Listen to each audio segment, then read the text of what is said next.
Khulna Tigers বনাম Dhaka ক্যাপিটালসের match শেষে BPL এর সর্বশেষ পয়েন্ট টেবিলের অবস্থান দেখুন এবং সেই সাথে সর্বোচ্চ রান করেছে কে এবং সর্বোচ্চ উইকেট শিকারী কে, এসব কিছু নিয়ে থাকছে বিস্তারিত ভিডিওতে।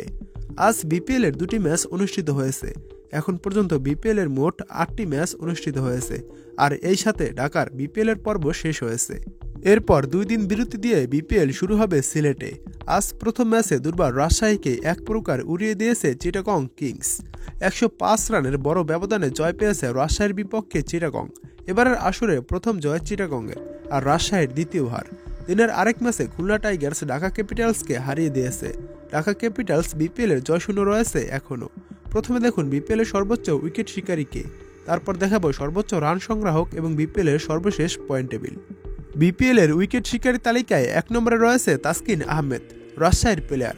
তিনি 3 ম্যাচে 12 উইকেট পেয়েছেন। 2 নম্বরে রয়েছে খুজদিল শাহ, রংপুরের প্লেয়ার। তিনি 3 ম্যাচে 7 উইকেট পেয়েছেন।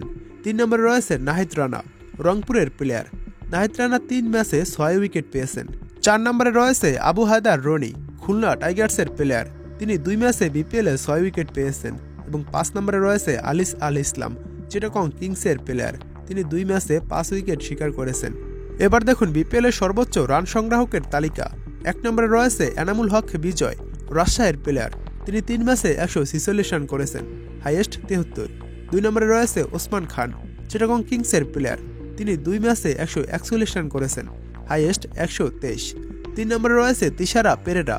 তিনি 3 ম্যাচে 141 রান করেছেন, হাইয়েস্ট 103, অপরাজিত। 4 নম্বরে রয়েছে বিপিএল এর রান সংগ্রাহকের তালিকায় ইয়াসির আলী রাব্বি, রাজশাহীর প্লেয়ার। তিনি 3 ম্যাচে 132 রান করেছেন, হাইয়েস্ট 94। এবং সর্বশেষ 5 নম্বরে রয়েছে সাইফ হাসান, রংপুর রাইডার্সের প্লেয়ার। তিনি 3 ম্যাচে 106 রান করেছেন, হাইয়েস্ট 62। এবার দেখুন বিপিএল এর সর্বশেষ পয়েন্ট টেবিল। 1 নম্বরে রয়েছে রংপুর রাইডার্স। তারা 3 ম্যাচ খেলে পয়েন্ট পেয়েছে 6। রংপুরের প্লাস পয়েন্ট রয়েছে +2.018। 2 নম্বরে রয়েছে খুলনা টাইগার্স। তারা 2 ম্যাচ খেলে 2টি ম্যাচই জয় পেয়েছে। খুলনার পয়েন্ট 4, তাদের প্লাস পয়েন্ট রয়েছে +1.425। 3 নম্বরে রয়েছে চিটাগং কিংস। তারা 2 ম্যাচ খেলে 1টি ম্যাচে জয় পেয়েছে এবং 1টি ম্যাচ হেরেছে। চিটাগং কিংসের পয়েন্ট 2, তাদের প্লাস পয়েন্ট রয়েছে +1.700। 4 নম্বরে রয়েছে ফরচুন বরিশাল। তারা 2 ম্যাচ খেলে 1টি ম্যাচে জয় পেয়েছে এবং 1টি ম্যাচ হেরেছে। ফরচুন বরিশালের পয়েন্ট 2, তাদের মাইনাস পয়েন্ট রয়েছে -0.797। 5 নম্বরে রয়েছে দুর্বার রাজশাহী। তারা 3 ম্যাচ খেলে 1 ম্যাচে জয় পেয়েছে, 2 ম্যাচ হেরেছে।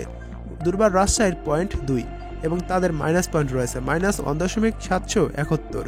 এবং 6 নম্বরে রয়েছে Dhaka Capitals. Dhaka Capitals 3 match খেলে 3 ম্যাচই হেরেছে। ঢাকার কোনো পয়েন্ট নেই, তাদের মাইনাস পয়েন্ট রয়েছে -1.369। এবং 7 নম্বরে রয়েছে সিলেট স্ট্রাইকার্স। তারা 1 ম্যাচ খেলে 1 ম্যাচই হেরেছে, তাদের কোনো পয়েন্ট নেই, তাদের মাইনাস পয়েন্ট রয়েছে -1.700।